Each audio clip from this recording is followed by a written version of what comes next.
Sinegek semanten gendika capek ngamun wonten sak jawining pendhapi pring apus. Nenging Sang Hyang Jagat Girinata ngawi dhateng ingkang raka. Bathara Narada miwah sangyaning para Durandara. Solanya pating bleber pating celor tirta mbludakaning daratan.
Kakat Hyang Girinata sru kacaryan marang aturira Sang Resi Kaneka putra saksana Gyanyidikara.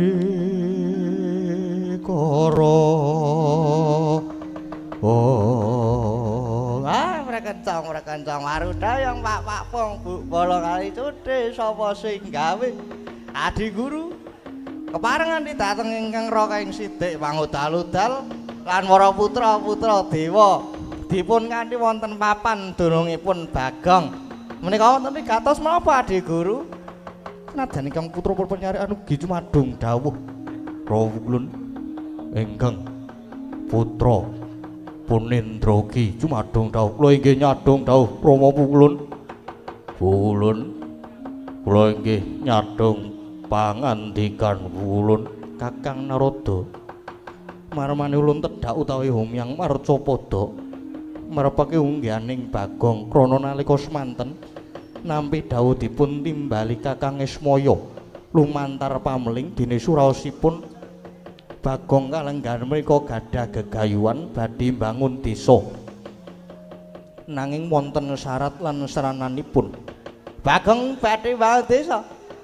Lajeng srananipun menapa Adi Guru? Bagong nyuwun supados kula maringaken wujudipun plemper tangga jiwa lan jambu depa nirmala. Monggo menika daharenipun para dewa ingkang lah nggih. Lajeng paringipun Adi Guru maringaken napa mboten? Dereng Kakang. Nanging perkawis menika malah saged kula kangge pancatan anggen kula badhe ngendhih dhateng Kakang Semar. Loh, malah kangge pancatan ngendhih Kakang Semar niku pripun Adi Guru? Nggih. Kangge pancatan anggen kula badhe ngendhih panguwasanipun Kakang Semar. Pramila kula badhe minangkani panyuwunipun Bagong nanging srananipun Kakang Semar kedah nyembah dhateng ulun. Loh. Lah kok sranane Kakang Semar kedah nyembah dhateng Adi Guru krana Semar menika ingkang nuntun dhateng titah supados sami nglewar anggenipun sami nyembah dhateng ulun. Ingkang dipun kersakaken Adi Guru kados pundi? Kok lajeng wonten pangandikan bilih titah tiyang menika sami nglewar ngawur dhateng panembahanipun Kakang Narada. Sesembahanipun jagat raya menika namung dhateng Bathara Guru, boten wonten sanesipun. Lho, mangke riyen. Sesembahanipun jagat raya menika inggih dhateng ingkang nyipta jagat raya saisine. Inggih menika Gusti ingkang Maha Agung, ingkang Maha Suci. Lah kok inggih namung Bathara Guru panguwasa tunggal donya prapteng akhir. Mila selagine Semar niku tasih urip nggih niku sing giring menungsa supaya padha bekti nindakaken limang wanci jroning sedina sewengi. Terus dadi kandhani wong sugih kudu padha andum rejekine marang wong miskin utawi ingkang dipun westani zakat fitrah. Banjur sing waras wiris malah kon nindakake kudu poso. Lah mekaten menika yektine namung giring menungsa pados sami nyembah marang pangeran. Lah nggih. Nggih pun leres Kakang Semar niku, Dik. Yen manembah jati menika namung dumateng zat ingkang murwing zat. Gusti ingkang Maha Nasa boten saged. Sesembahan jati menika inggih namung kula. Namung Bathara Guru ingkang wajib disembah kalebet Kakang Semarugi kedah nyembah dhateng Bathara Guru. Oh, lah pancen marahi ruwet nggih wonten mriki menika. Mila Adi Guru pandhanipun lan lekasipun Adi Guru menika mangke tartemtu badhe dawa buntute. Kirang beja sembiripun Paduka Adi Guru malah badhe sinuraing jagat. Krana Paduka malah damel geger eling lho Adi Guru eling. Paduka menika ratu-ratuning dewa. Dados tumindak sapecak ngendika saklimah menika kedah sanget kedah saged kangge tepa palopi para titah. Lah yen Adi Guru ing mangke nyimpang saking bebener nerangger-angger lajeng kados pundi jagat menika. Nanging ulun menika gadah panguwasa. Lah iki saya ora cocok. Ora sarujuk leres Adi Guru nggadahi panguwasa niku leres. Nanging panguwasa niku mboten kangge nguasani. Nanging kangge ngayomi tur malih Adi Guru. Kakang Semar menika kadang werda paduka. Lah kok sedulur kok nyembah karo sing kowe enom. Mula ya lumrahane anak-anake Kakang Semar ora trima kalebet kula. Perkawis menika kula mboten sarujuk. Dados yen wonten menapa-menapa kula tunggak waru tunggak dadap ora melu-melu ora melu nggarap. Dados Adi Guru mangke nampi wewelak mangsa nggodhe Adi Guru. Caca muntaplir kinetap netra kocak ngundarandir.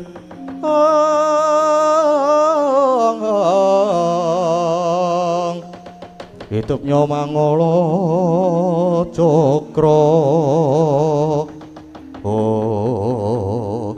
Kathah-kathah pengendikanipun Kakang Narada menika malah namung ina kalian ulun ya Bathara Guru.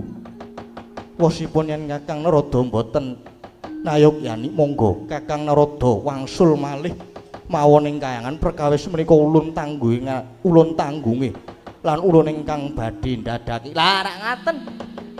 Pun kula ora melu-melu nanging tumrap kula bot-boting urip sawiji-wiji mekaten namung ngundha ing karma para. Sapa nandur bakal ngunduh mang titeni mawon yen ala mboten badhe tumama ing becik Adi Guru.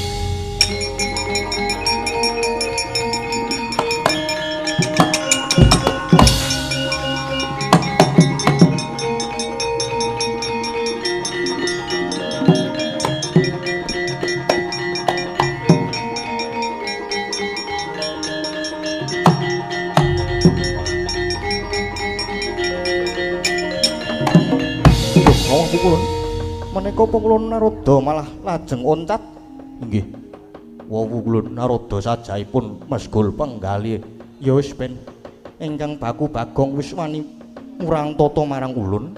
Kita kabeh wae supaya padha mrepeki marang Garing Petruk Bagong. Babarna sirnakna pisan malah Kakang Semaruga bandanen. Samangka banjur digawa munggah ning kayangan cemplungke ana ing kawah Candra Dimuka. Inggih. ngesoaken dawuh nyuwun pamit nyuwun pangestu kula inggih nyuwun pamit nyuwun pangestu inggih kula nyuwun pamit pukulun kabeh wae ingkang padha sutiti ati-ati.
Bawaning kang sinungwati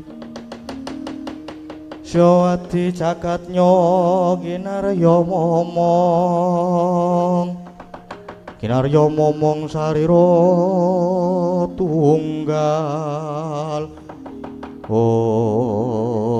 duh truk tenane truk aduh nilai rono mau pukulun Bathara Guru nggawa para dewa lah iya to jan kroyokan apa jenenge kriwekan dadi grojogan, geguyon dadi tangisan tenan nek iki Kang.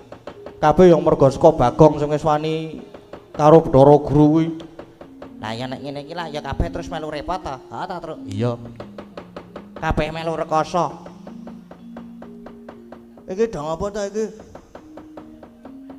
Kok do grundelan to? Kowe niate do ikhlas bantu apa ora? Ya ikhlas ki ikhlas, Gong. Aku ki kakangmu ki ya ikhlas nek kon ngewangi karo kowe. Lah gene ngono kok. Padha gemremeng. Do wedi apa? Lah ya nek jeneng musuh karo dewa ki ya wedi to, Gong, masa ya ora wedi. Ha ya wedi kena ning ya aja diketokke, ben ketok nek wong ampuh ngono lho. Ana Semar mosok mung musuh karo dewa-dewa kowe kalah. Nek engko kalah tenan. Nek mengko kalah tenan malah kepiye? Ora nek kalah ki wis to. Percaya kalau kae. Lah kae wis mara tekan kowe.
dewa-dewa wis tekan kene iki. Wis pokoke ditekati wae, tekati ngewangi Bagong. 3 vs 3 imbang iki.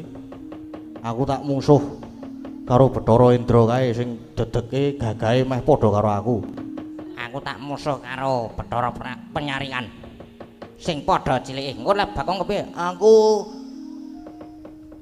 wis ben musuh sing mrengangah kae, Rama Dipati, srapopo. Kae dewa tukang jabut nyawa. Tak ladenane padhake. Iki punakawan ing atase mung titah nanging lha kok padha ninggal tata krama. Nyatane Bagong malah wani nantang Rama Pukulun Bathara Guru. Yo anggepe apa punakawan iki? Oh ladalah. Sajake doani tenan karo dewa. Jabut nyawamu wis ben ayo dadi wanene. Nek perlu rasah basa iki ngopo basa barang punakawan. Anggepe apa karo dewa kok tanpa tata krama? Wis ben. Ora perlu dadak ngajeni karo dewa. Anggepe apa? Adikku Bagong duwe kekayaan utama bakal bangun desa. Kok Bathara Guru ora trima bapakku Semar malah kok nyembah karo Bathara Guru. Anggepe apa? Anak-anake sing ora trima. Truk. Wis rasa dadak kesuwen. Rasa nganggo tantang-tantangan gek gelut wae. Wah ya wis ngono ki ditekati wae. Ayo Gong, perangi digeluti Gong. Oh.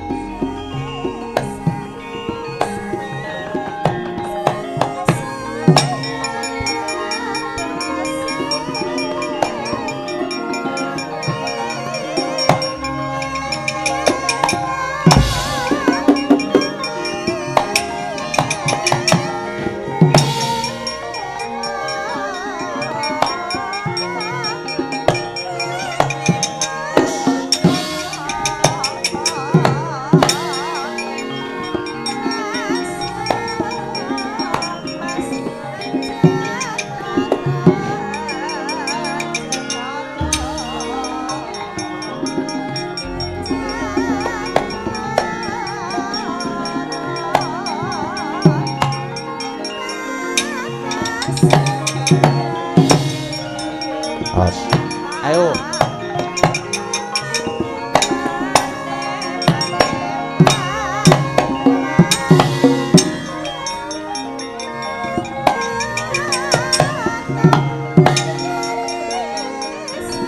Padahal ora iso gelut.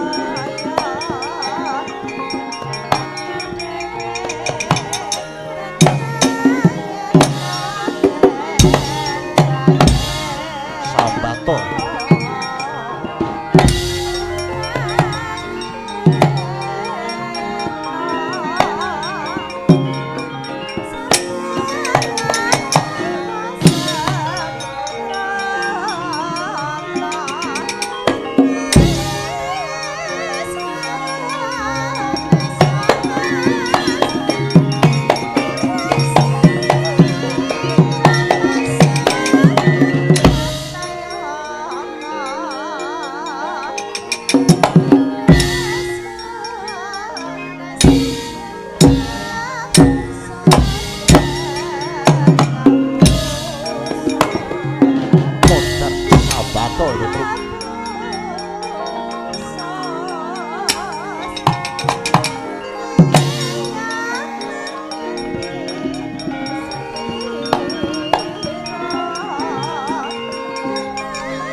padake cah ampuh.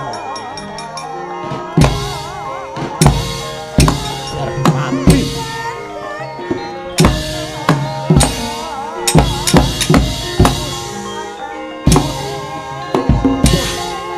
Ya, kudus.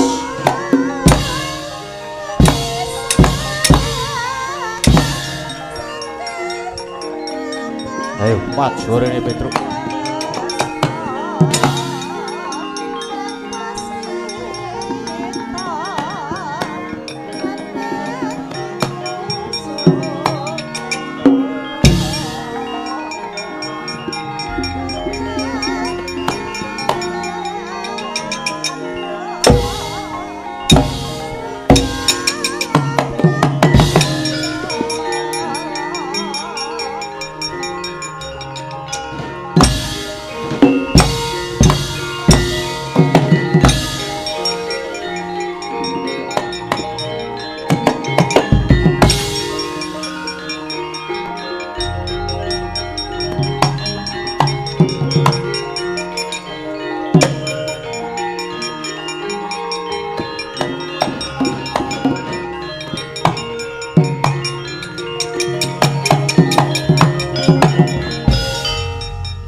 Ampuh ya Truk ya. Adewa. Tak antem nggon sirahke ora ngopo-ngopo nggon dhuwur ki ora masalah. Lah yo aku yo ora ngerti aku yo ngono, Gong. Wis mempeng lek ngampleng bres. Lah kok kaya tanganku ki mandek lecekilan saka sirah. Heeh apa? Aku ora memperhatikan iki mau. Kang Gareng kowe Kang Gareng. Aku ya padha kaya ngono kuwi. Tak kungfu barang. Tanganku lek klawe ngono kuwi arep tekan nggon kene iki ana apa jenenge lete sakilan. Waduh, lagi gek le arep mundurke kepiye Sik tak ngeling-eling. Wah, aku kelingan aku. piye, Gong? Kowe aja ngantem nggon kene. Aja ngantem bagian dhuwur. Ngantem ki saka weteng medun. Saka weteng medun. Heeh. Jajalan to kono temen. Oh ya tak majune meneh.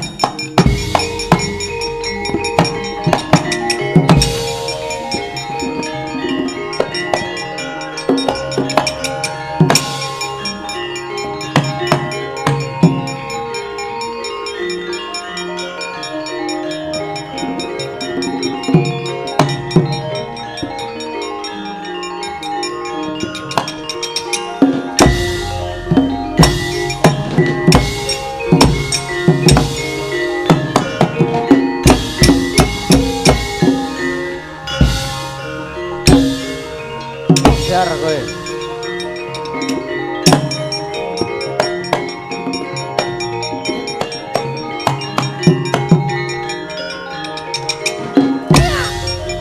Ya, woi, ya. Kudus. Ya.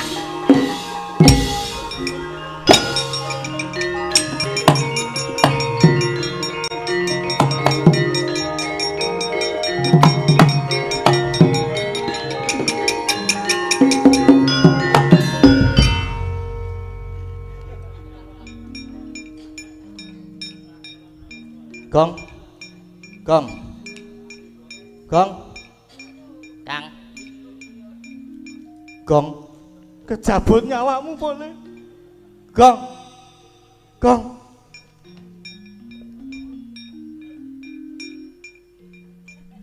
Kejabut reng. ya wis tinggal minggat wae ngopo to? Malah karwane ora lengi wangi kok. Dang apa? Ayo. Durung wayahe dijabut kok dijabut ora iso. Ora iso. Ora mungkin wong ampuh aku ki padake. Ki mau kowe tok mati kowe do. Seneng to kowe to? Ayo, to.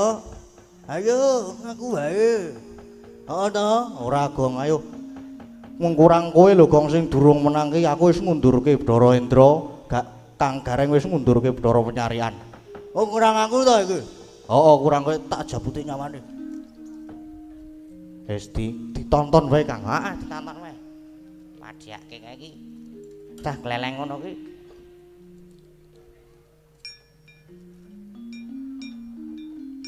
Medun, Mas. Iki ora kok iso urip. Kleru jabut. Kleru jabut kowe. Wah, ketoke wis tak jabut nyawane. Hanyatane wae, Mas. Yo. Iso urip, Bro. Padake kowe iki jabut iki sesuk ajar sik. Ajar sik sinau sik sing bener. Wis kadung mlebu awakku blus mertu kok rasamu nyawa. Lho isin to? Isin aku, Mas. Tak contoni kok ngene. Apa kowe iso wae. Waduh.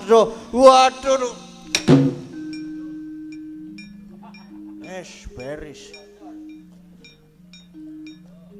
piye, Gong? Beres. Tok ngapake Jabut jenggote. Jenggot diklabang. Ayo gampang balen arek to. Oh iya.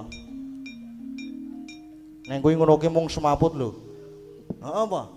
Nek rada rene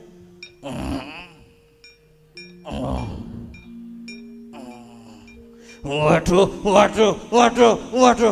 Gong kuwi ngopo ya, Gong? Ora kok. Apa jenenge? Kaset aku kuwi.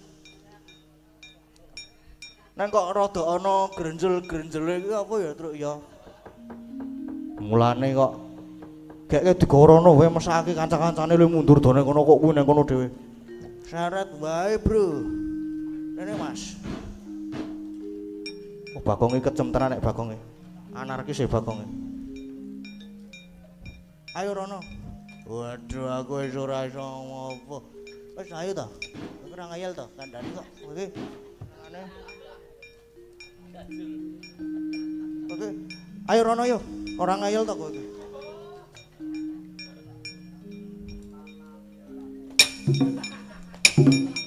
Truk, kowe iki ngapain, Truk? Yo rekane iki niroke Bagong aku ki. Waduh, aku lara kabeh awakku. Ayo Rono. Iki sarana apa nak jabut jenggotmu meneh kowe. Wah ya tak mundur. Padake kene iki cah ampuh, Bro. Sembara ayo ndi dewa ndi meneh sing arep maju perang musuh Bagong.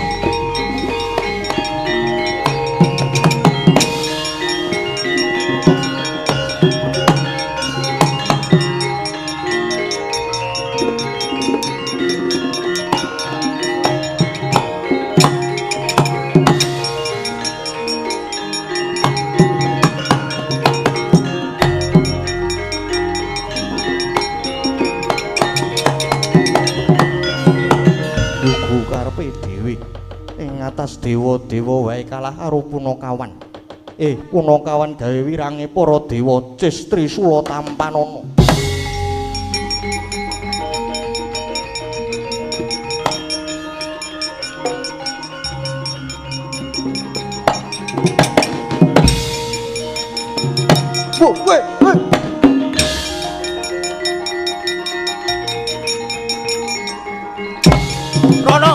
Rono wae.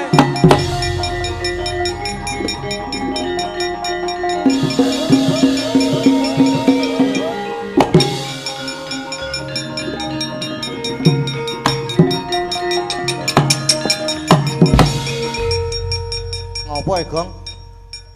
Sumpah serembane iki. Ngopo kowe iki? Sapa jenenge? Sapa? Matur karo Bapak alon-alon. Nggih. Sugeng dalu, Pak. Piye Bagong? Atur uninga bilih mobil dengan plat Ora kuwi, Gong. kudu to. Kudu. Kowe iki mau weruh apa kok mlayu nganti kaya ngono kowe? Pak ngene, Pak. Piye tole? Iki Bathara Guru. Bathara Guru maju apa jenengane? Maju perang sang Cis Trisula. Guru tak adepane kene.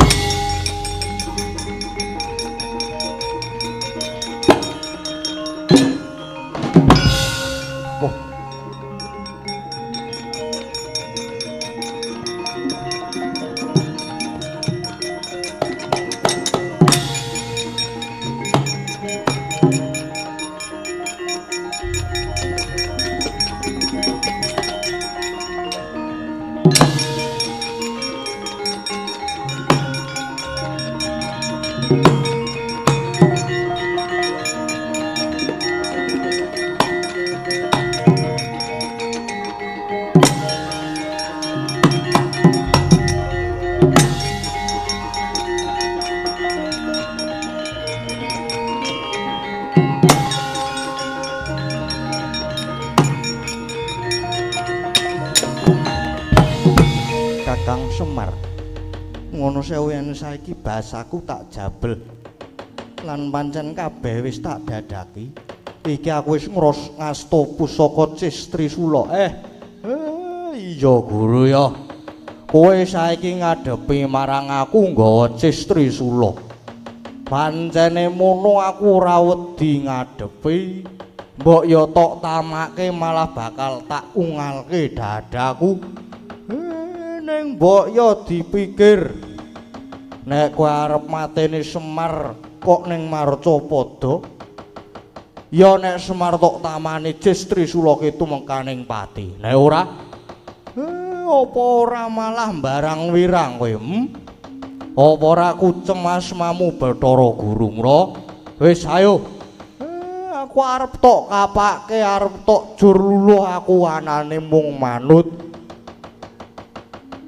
Ning mbok ya aja ning Marcapada. Sing mbok karepe kepiye Kakang?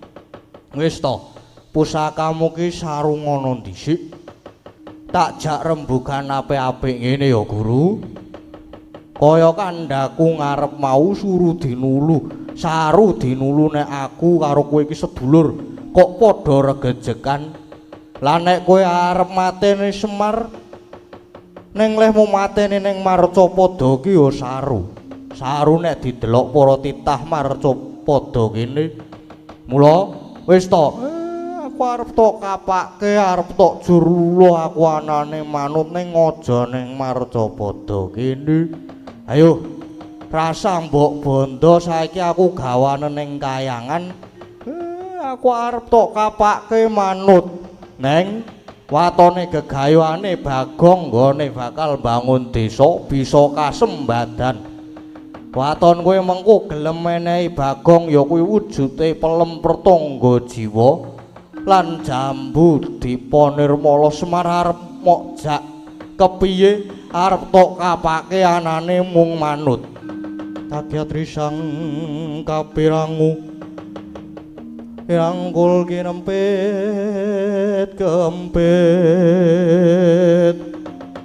dosang retaning bawana.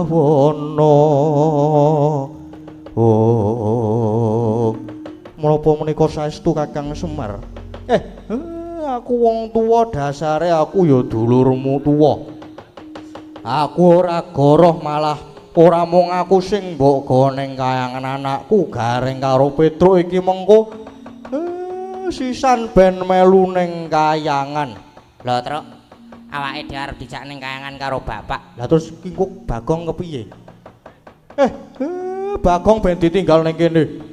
Mergo Bagong lagi duwe gegayon arep bangun desa. Oh, lah mangke terus gara-garane pripun, Pak? Gara-gara ki lak sing penting tetembangan to. Mau gareng karo Petruk wae nunut ning kayangan. Nunut ki ora masalah. Wo, Gong. Piye, Gong? Kowe ditinggal dhewe iki kepiye? Ya nek pancen do tegelnan ya kono tak ayane dhewe. Guru wis ayo ora usah dadak kesuwen. Kanthi anakku munggah ning kayangan karo anakku gareng karo Petruk monggo Kakang Semar.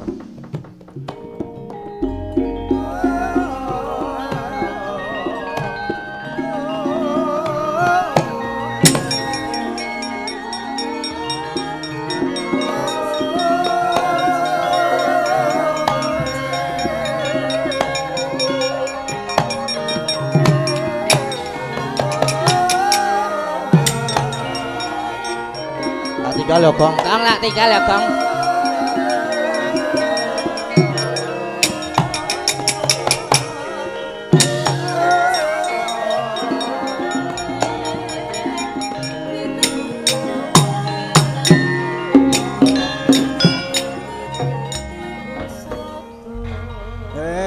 Tinggal meneh.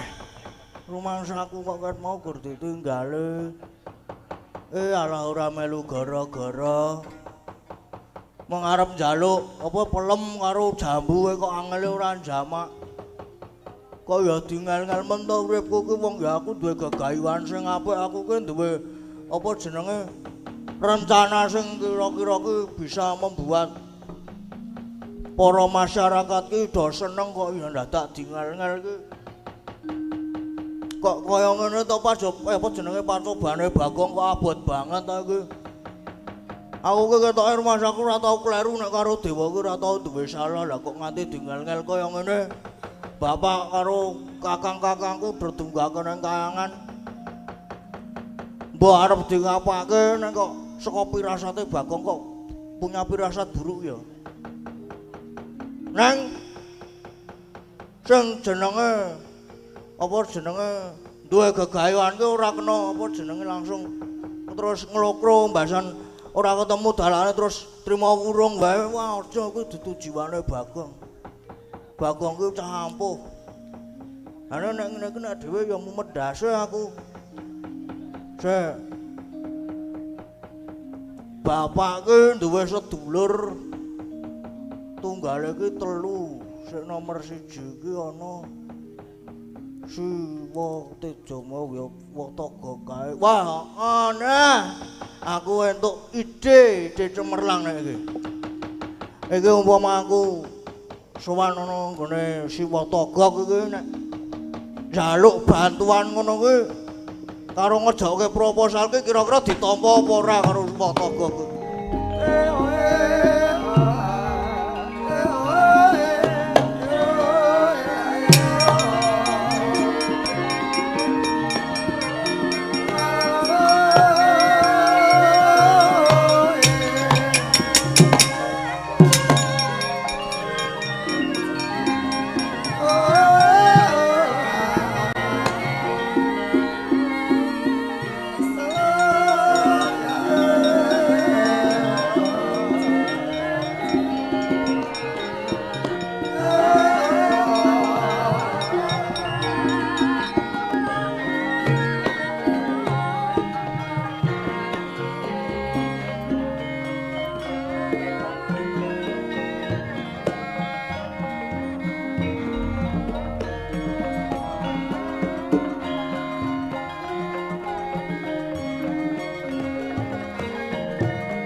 Andra ingkang puspitorum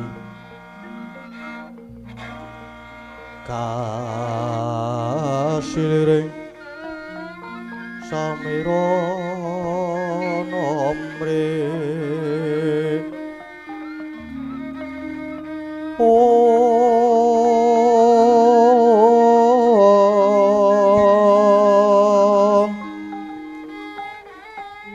Sekar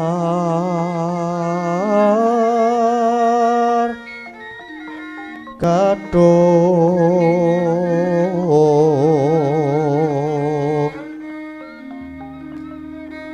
ko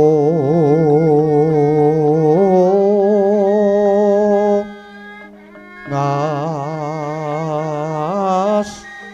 kandanyo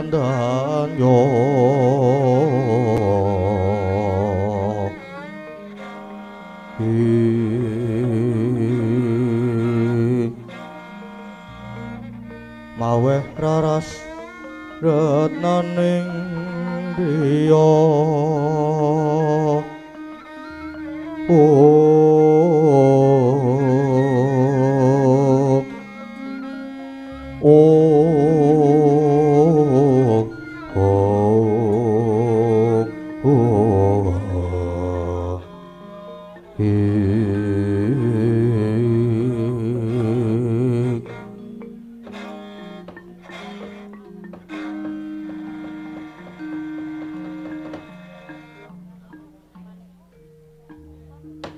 kene lho tak jak rembugan bawa rasa. Ha iya Kang. Kok ketoke iki Kang Togok kaya cawus guayamu kok sajak nyolowadi iki ana apa to Kang? Ngene ya lho. Aku ki critane rak aku ki ngimpi to lho. Nek ngimpiku ki ngimpi elek. Lah ngimpi apa? Gek terus ora lemu ngimpi kuwi. Wong ngimpi elek kok dipadhake mimpi basah wae kuwi. Kok terus tekone teles apa ora ku wah. Kowe kepiye tolong? Ayo mbak menawa. Ya mung gumun wae. Kok aku ki ngimpekke karo Semar ya lung. Kowe lah ya lumrah. Wong Semar ki ya isih sedulurmu to. Lah isih adimu to. Lah ngimpi kepiye to, Gok? Aku ku ngimpekke Semar jroning pangimpen. Semar ana-anake iki lagi padha dharma wisata. Dharma wisata ki Piknik neng samudra do numpak prau. Lah kok ngerti-ngerti alune ombake iki gedhe. Praune guling temumplak. Semar saanake do gegulung ombak. Gege iki pertanda apa ya, Lung? alah mbok wis Gok. Ngimpi iki mung kembange wong turu, mbok ya wis rasah digagas. Lah nek ku ngimpi iki wanci parak esuk wancine puspa tajem, Ji. Mengko gek-gek ndara dase ya sing dadi pangimpenku iki ya, Lung ya. Tan samara pamoring sukma. Sukma winaya ing asepi.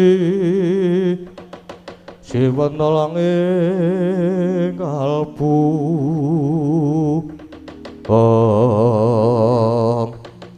Ora ya kepiye wae Semar ki sedulurmu nom.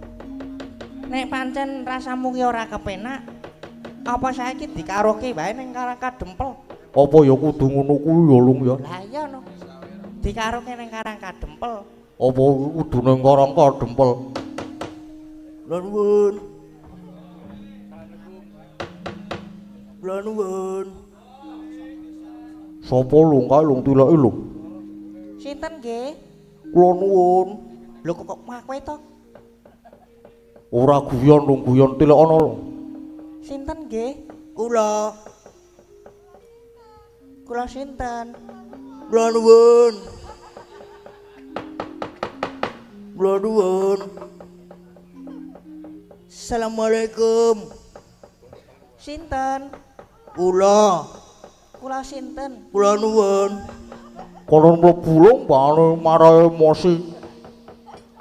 Mang mlebet mriki Mas sinten niku mang mlebet mriki mboten napa-napa.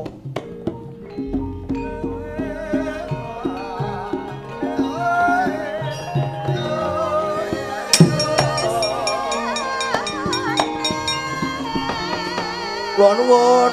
Monggo pun Mas.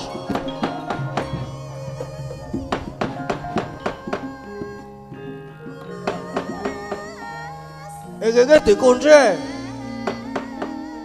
Ah wis luweh lah.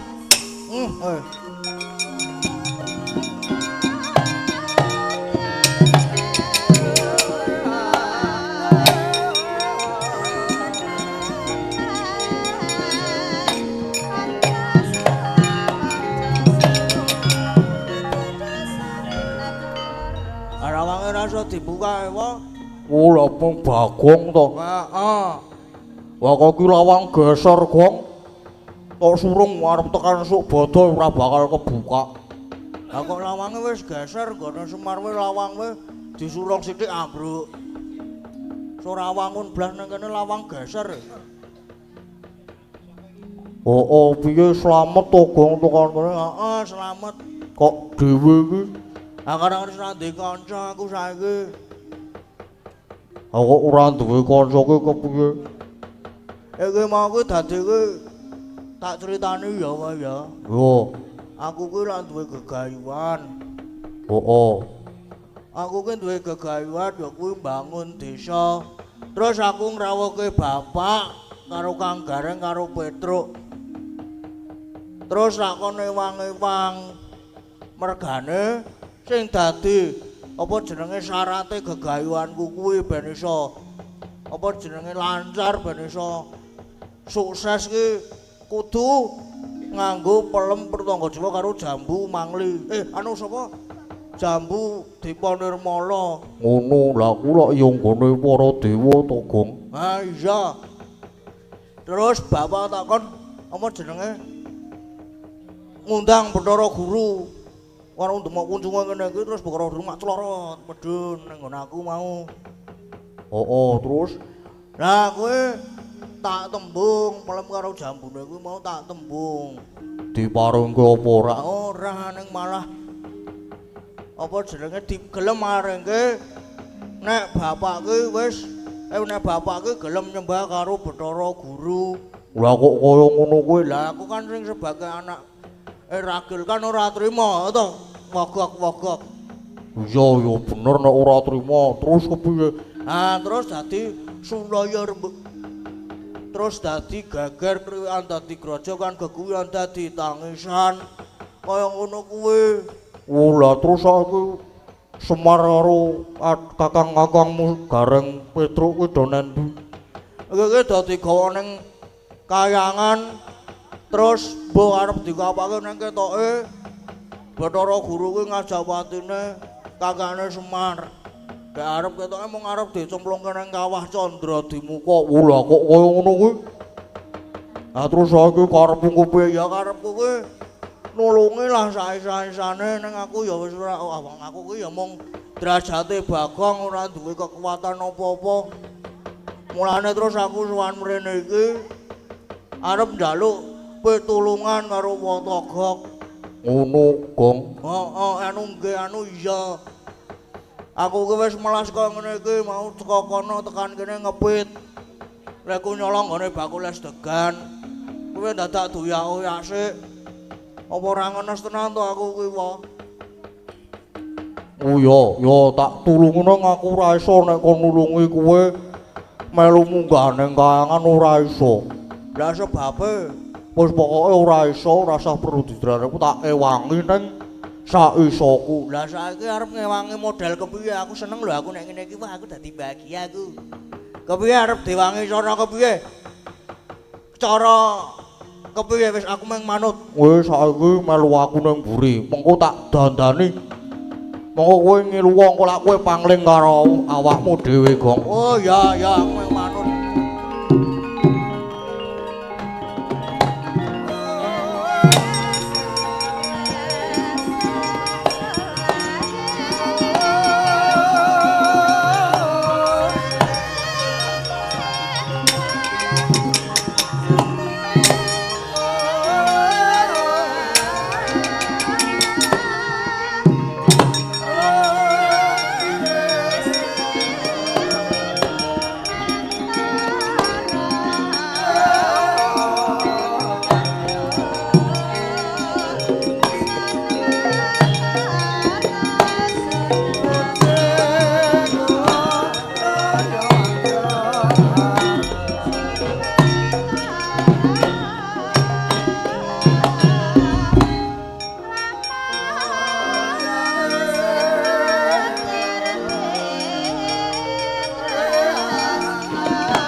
kowe wani lungguh sejajar karo Arden Harjuna. Apa kowe wani kok medeni to Gong kowe iki Gong? Lha ku masak iki sak isa-isaku ki raimu ya tetep dadi pasuruane Raden Janaka, lah kok malah tetep kaya ngono kuwi bentukane didandani meneh bae. Aja kaya ngene mengko ndak kecunangan aku mungganing kayangan. Tulung aku dandanono meneh. Wah, tak dandani meneh, Gong.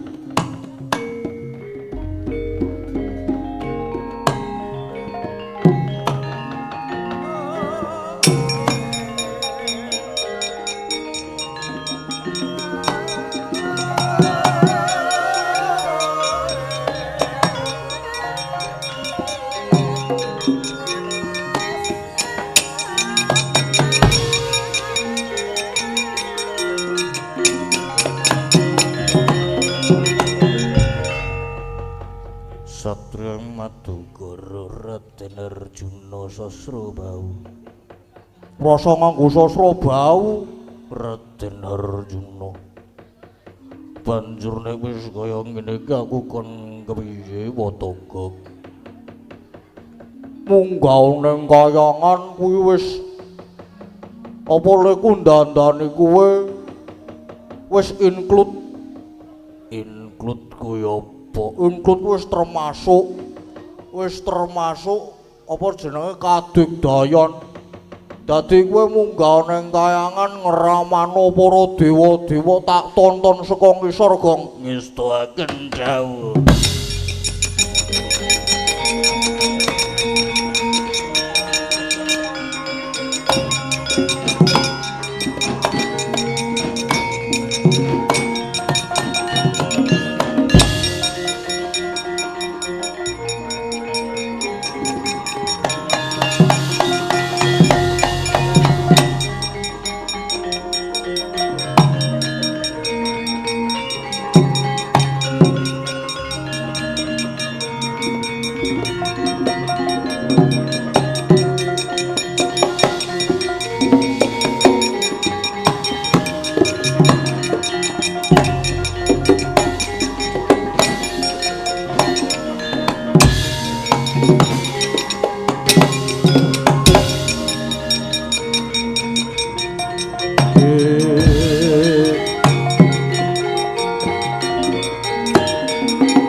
kayon katiyuping angin sumyak swaraning karengyan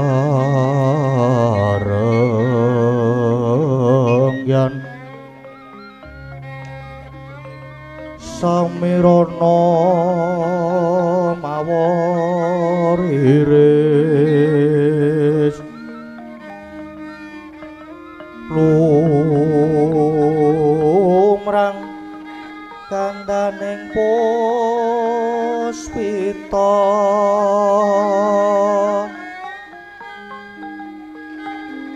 ae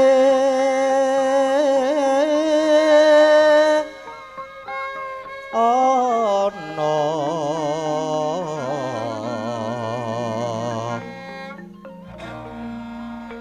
titi sonya madya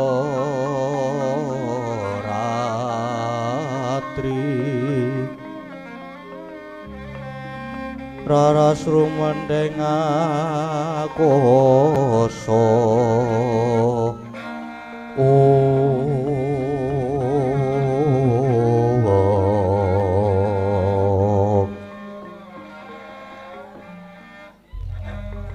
bocah bajang ireng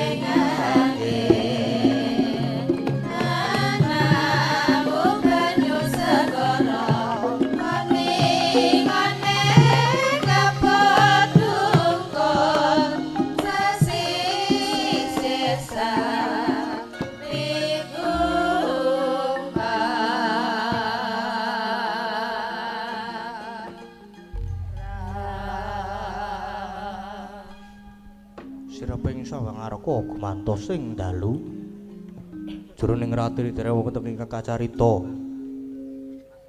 namung Sang Hyang Pertanggapati ingkang jemedhul saking Brangwetan nadan kelengan megarsa gunung-gunung parandene bisa merbawani jagat raya dupi tata sing amantian dewasane nang nawa kawusawancin wis ngancik gara-gara sukramangkara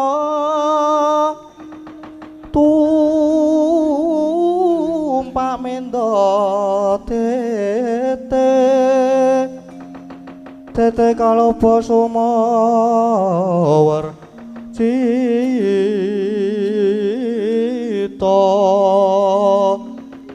anggara rekata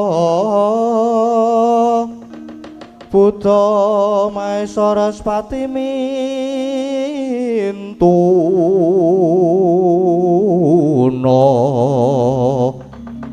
eka dwi tricatur panca sat sapta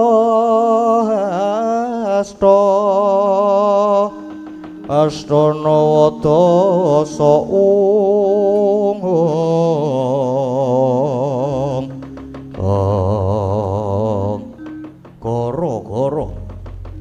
gara-gara ing jagating pakliran sakti amung kromati mijilira parpat punakawan Kilurah Semar Garing Petruk Sumawana Kilurah Bagong ingkang samya gegojekan madyaning Ngara Ramba alon arire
Hey there. Subscribe to my channel. And also press this bell icon.